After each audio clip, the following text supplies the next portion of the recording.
Ahead for us this half hour, you asked why certain workers were exempt from the federal vaccine mandate. The Verify team looked into whether they actually are exempt. Plus, referee outrage. The growing frustration over taunting calls really boils over with a penalty that's leading to demands for an investigation. We're going to get some perspective from Vic Carucci on this in just a moment. And the impact of mobile gambling. We'll talk with a local social worker about the concerns that a change in New York law may make the addiction problem worse. We're glad you're here with us. First up tonight, there's been a lot of talk lately about vaccine mandates. Some workplaces require that you be immunized. And then, of course, there are government requirements as well. And this has led to a lot of confusion. Add to that, we now have legal challenges. The Biden administration told a federal appeals court that the government should be allowed to require businesses with a lot of employees to either require vaccination or weekly testing. That an appeals court based in New Orleans temporarily blocked the White House from enforcing that mandate. There are other legal challenges as well, with many experts predicting this will all end up before the Supreme Court.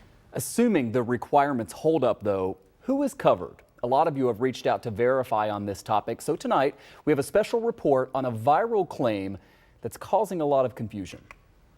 Almost 200 million Americans are now fully vaccinated against COVID-19. Those who aren't may be forced to take the shots if they want to keep their jobs. There are various mandates from employers and governments, including President Biden. Many viewers have asked us to verify the viral claim that these groups are exempt from the president's vaccine mandates. Our sources are Presidential Executive Order 14043, OSHA, and attorney Melanie Franco.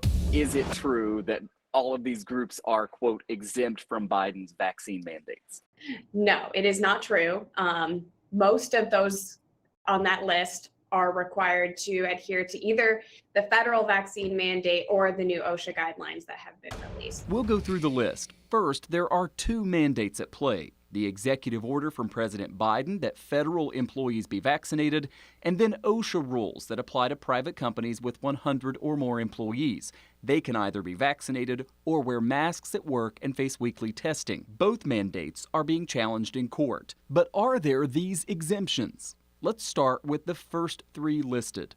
Franco says they aren't necessarily exempt from mandates. The president simply has no power over those branches of government. It's a checks and balances system.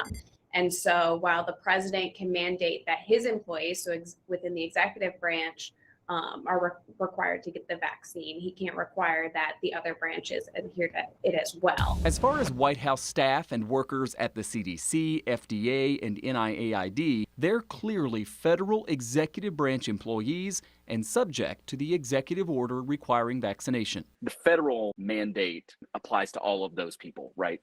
Yes, any federal agency, which would also include any executive employees. The U.S. Postal Service is a bit more complicated. OSHA's vaccine and testing rules published in the Federal Register make clear federal law treats the USPS as a private employer. So while workers wouldn't be subject to the federal vaccine mandate, USPS with more than 100 employees would qualify as a large company. And so they would be required to adhere to the OSHA guidelines. The same would apply to workers at Pfizer and Moderna, both large private corporations. It would be up to those individual companies to come up with their own policies, and they can decide either to just mandate the vaccine or allow for the negative tests. Bringing us to the final claim that, quote, illegal aliens are exempt. They're not exempt depending on if they have a job. This OSHA guidance, the vaccine mandate applies to employees depending on where they work. So no matter your documentation, you will be subject to these guidelines.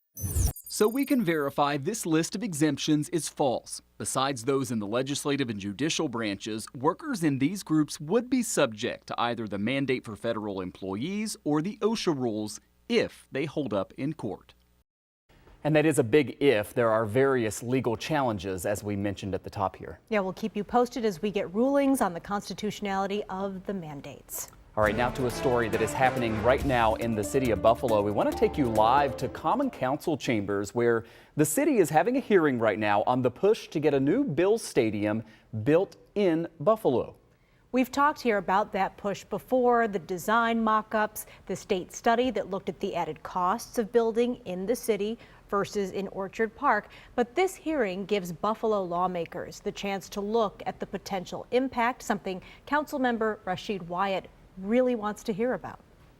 At the end of the day, the stadium coming to Buffalo could do a world of good for the residents of the city of Buffalo. And I know that there's always been this concern about the residents who may possibly be displaced. But I think like we do with developers, we should be doing something for these residents that could possibly be displaced in this project, but it should all be a collective conversation, not separate conversation. This is a once in a lifetime opportunity. So we gotta make haste and try to come together and putting something together that makes sense. And Councilman Wyatt says despite the Pagula's preference for an Orchard Park stadium, he thinks the right pitch from the city can still change a lot of minds. We'll hear more from this hearing that just started a few minutes ago, coming up tonight at 11 o'clock.